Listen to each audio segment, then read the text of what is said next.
तो कहानी शुरू करूं। तो होता ये है कि एक ऑटो रिक्शा वाला है जो कि अपनी सवारी को लेके रेलवे स्टेशन जा रहा है। अब जो सवारी है वो बहुत ज्यादा वो कर रही है कि जल्दी जल्दी चलो भैया, मैं बहुत लेट हो गई हूँ, मुझे पहुंचना है। अब वो जैसे तैसे करके उसे रेलवे स्टेशन में पहुंचाता है। अब जैसे ऑटो रिक्शा वाला अपने पीछे सीट पे देखता है तो एक बैग पड़ा है। अब वो बैग उसी सवारी का था। वो खोलता है तो उसमें बहुत सारे पैसे और गहने होते हैं। ऑटो रिक्शा वाला कहता है, अरे ये वो तब अपना बैग भूल गई। वो फटाफट से रेलवे स्टेशन जाता है और वो मैडम को ढूंढता कहता है, मैडम आपका बैग रह गया। वो लड़की हैरान हो जाती है। वो कहती है, भैया आपने मुझे कितने बड़े नुकसान से बचा लिया, ये 500 रुपये भी देते कि आप ये रख लो मेरी तरफ से। लेकिन वो ऑटो रिक्शा वाला कहता है कि नहीं, बस मुझे ये था कि ये आपके पास पहुंच जाए ताकि आपका कोई नुकसान ना हो। बहुत खुश हो जाती है वो लड़की। अब वो ऑटो रिक्शा वाला अपने ऑटो लेकर बाहर निकलता है रेलवे स्टेशन से।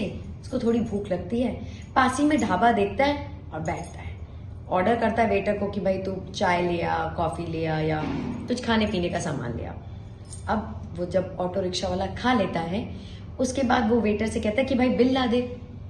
वो बिल लाता है और जो ऑटो रिक्शा वाला है वो 200 का नोट रखता है। अब जब वेटर बाकी के पैसे लेकर आता है तो उसमें 500 का नोट होता है और छुट्टे पैसे होते हैं।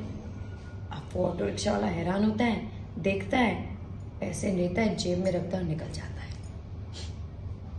अब आप मुझे बताएं कि वो ऑटो रिक्शा वाला पाप कर रहा था कि पुण्य। जब उसने उस लड़की को वो बैग दिया तब उसने पुण्य किया, और जब वो ढाबे पे था उसने क्या किया, उसने पाप किया। तो आप बताओ कि वो ऑटो रिक्शा वाला गलत है कि सही?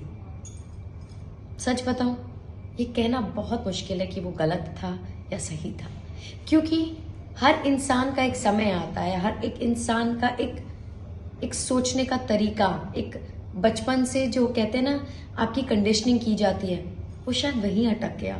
वो ऑटो रिक्शा वाला सोच ही नहीं पाया कि इतना पैसे का मैं क्या करूंगा। लेकिन जब वो ढाबे पे था तब उसको समझ आया कि ये पैसा तो मैं ले सकता हूं, इसमें मैं किसी का नुकसान नहीं कर रहा हूं, ये तो मेरे पास खुद आ रहे हैं। हम भी जीवन में यही सोचते हैं और यही करते हैं। कभी कभी हम लोगों की बुराई कर देते हैं, कभी कभी हम ये सोचते भी नहीं कि सामने वाले को क्या लगेगा, और कभी कभी हम रेड लाइट पे खड़े हुए भिखारियों को 50 रुपए भी दे देते हैं। सोचते हैं कि हमने जितने पाप किए उसका हमने भरपाई कर ली। लेकिन ऐसा नहीं है। पाप और पुण्य कुछ नहीं होता, सिर्फ आपका कर्म होना चाहिए। अगर आपका कर्म सही है ना तो ये पाप और पुण्य का तराजू आपको नहीं तोलेगा।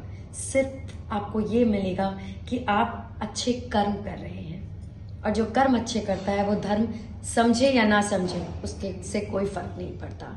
आप भगवान की जोत जलाएं या ना जलाएं उससे भी कोई फर्क नहीं पड़ता। अगर आपके कर्म अच्छे हैं, अगर आप किसी को देखकर मुस्कुरा रहे हैं, किसी का भला चाहते हैं या किसी की आप मदद करते हैं।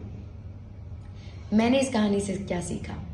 मैंने इस कहानी से सिर्फ एक ही बात सीखी कि अगर जीवन में कोई भी समय ऐसा आए जब आपको एक ऐसे समय में खड़ा कर दिया जाए कि आपको गलत और सही में चुनना पड़े, तो आप क्या करूंगी? तो मुझे लगता है कि मैं सिर्फ कर्म देखूंगी, धर्म नहीं देखूंगी। अगर किसी को मेरी जरूरत है तो मैं उसका साथ दूंगी। खैर, ये तो मेरी बात रही। आपको ये छोटी सी कहानी कैसी लगी? अच्छी लगे तो मुझे जरूर बताएं, और अच्छी लगे तो अपने अपनों के साथ जरूर बांटें। धन्यवाद। जय हिंद।